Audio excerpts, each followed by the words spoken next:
औज़ुबिल्लाहि मिनश्शैतानिर्रजीम बिस्मिल्लाहिर्रहमानिर्रहीम। मैं अब एक रवायत से बात शुरू करता हूँ। हज़रत यूसुफ़ अलैहिस्सलाम जब वो बाज़ार मिस्र में मतलब फ़रोख्त के लिए पेश किए गए तो वहाँ पे बहुत सारे उमरा थे जिनके पास करोड़ों अरबों डॉलर्स थे, मतलब मालो दौलत थी उनको ख़रीदने के लिए, क्योंकि वो बड़े हसीन भी थे और बड़े बासलाहियत भी थे ग़ुलाम। वहाँ पे एक माई, उसके पास एक गट्ठी थी छोटी सी।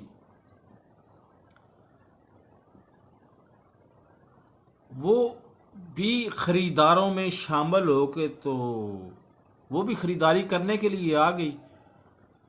तो किसी ने उससे पूछा कि माई, इधर इतने बड़े बड़े अमीर आदमी मौजूद हैं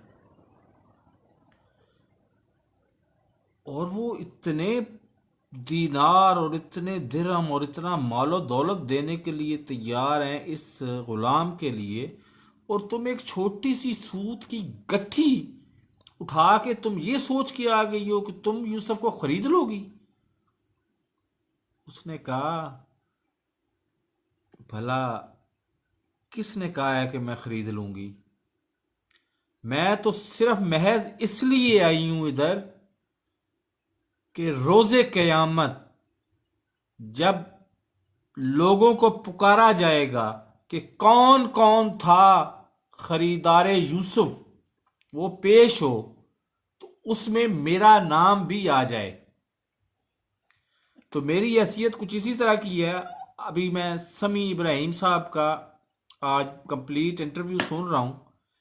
अभी मेरा ख्याल है पाकिस्तान में 14 तारीख होगी, इधर अभी 13 ही है। तो वो मुतालबात जो अखबार मालकान से कर रहे हैं, मैंने पूरा मौक़िफ़ सुना है उनका। और मज़े की बात यह है कि वो जानते ही नहीं है मुझे, मैं उनको नहीं जानता, वो मुझे नहीं जानते। समी इब्राहिम साहब, मैं थोड़ा बहुत उनको मतलब इसी यूट्यूब के ज़रिए थोड़ा बहुत जानता हूँ, लेकिन शायद वो मुझे बिल्कुल भी नहीं जानते। जो वो मुतालबात कर रहे हैं अखबार मालकान से कि अगर ये मीडिया रेगुलेटरी अथॉरिटी बिल, मुजवजा और मुबैना बिल अगर मंजूर हो जाता है तो अखबार मालकान किसी वजीर का, वजीर आजम का, हुकूमती नुमाइंदे का, किसी का नाम तक नहीं लेंगे। इससे ज्यादा से ज्यादा क्या होगा? इससे ज्यादा से ज्यादा ये होगा, मैं सारी चीजों को छोड़ते हुए कम टू दी पॉइंट, ज्यादा से ज्यादा क्या होगा कि मेरा यूट्यूब चैनल खत्म हो जाएगा। तो क्या मैं भूखा मर जाऊंगा, या मेरा इसके अलावा जरिया रोजगार कोई नहीं है? अल्लाह ताला का शुक्र है, दोनों बातों का जवाब नफी में है। मेरा अलग से जरिया रोजगार भी है, और यूट्यूब चैनल खत्म हो जाएगा तो मैं भूखा नहीं मरूंगा। लिहाजा मैं उस पे मन्नोआन, हालांकि मैं एक फर्द वाहिद का नाम हूं, लेकिन आज चूंकि 5 बंदे भी मैंने साथ रख लिए हैं अपने पास, लेकिन उनका भी फायदा मुझे इसलिए कोई नहीं कि बोलना मुझे ही पड़ता है, उर्दू मुझे ही आती है, उनको तो बेचारों को इंग्लिश नहीं आती सीधी, वो सारे के सारे काले हैं और फ्रेंच हैं। तो यानी अल्टीमेटली फर्द वाहिद मैं ही हूं। मैं ना वजीर आजम का नाम लूंगा, ना मैं गवर्नमेंट का नाम लूंगा, किसी का नाम नहीं लूंगा। मुझे पता है मेरी ये वीडियो भी बहुत सारे लोगों को मतलब गैर मुतलका लगेगी, और कुछ लोगों को बहुत ज्यादा आग लगेगी इससे, क्योंकि ये कानून मैं अब वाकई सेटिस्फाई हो गया हूं कि ये ना नवाज अपना सॉरी इमरान खान के कहने पे लाया गया है, ना इमरान खान इसका मुहर्रक है। इसका मुहर्रक दरअसल वही जिनका मैं 2 साल से पिटता आ रहा हूं कि वही इंपोर्टेड वजीर हैं, फवाद चौधरी, आजम सवाती,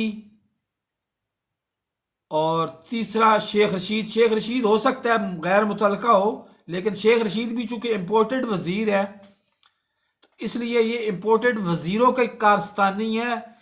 इमरान खान खुद बहैसियत मजबूरी अब भी मेरे दिल में ये खुशगुमानी अब भी मौजूद है कि इमरान खान इस बिल का मुहर्रक नहीं है। ना उसको किसी को ब्लैकमेल करने की जरूरत है, ना वो ब्लैकमेल करने की ख्वाहिश रखता है। ये बिल सिर्फ इन वजीरों की कारस्तानी है, लिहाजा मैं 110% समी इब्राहिम के को फॉलो करूंगा। उससे राब्ता मेरा हो ना हो वो अलग बात है, वो मुझे जानता हो ना जाने या ना जाने वो अलग बात है, लेकिन अगले इलेक्शन में वोट मैं इमरान खान को ही दूंगा। ये मैं दो बजाय मतजाद बातें कर रहा हूं कि एक तो मैं इमरान खान की हुकूमत में से किसी बंदे का नाम तक नहीं लूंगा, चाहे मेरे फॉलोअर्स या सब्सक्राइबर्स 5 रह जाएं, मुझे यूट्यूब से पैसे मिलने बंद हो जाएं, कुछ नहीं होता। राज़क उस दौर में जब मेरे पास कुछ भी नहीं था, उस वक्त भी मेरा अल्लाह था। आज जब मैं सब कुछ, अल्लाह ताला ने सब कुछ मुझे दिया हुआ है, आज भी मेरा राज़क अल्लाह है। और मैं जिद्दी और हट धर्म पहले ही मशहूर हूं। तो अगर ये बिल लाया गया या बिल को इंप्लीमेंट किया गया तो मैं वही करूंगा जो समी इब्राहिम अखबारात के मालकान से मुतालबा कर रहा है। तो यही मुझे कहना था। मेरे चैनल को सब्सक्राइब करना चाहें तो सब्सक्राइब करें, साथ लगे बेल आइकन को दबा के ऑल नोटिफिकेशन को ऑन कर दें, ताकि हर नई आने वाली वीडियो का नोटिफिकेशन आपको बर वक्त मिलता रहे। अल्लाह हाफिज।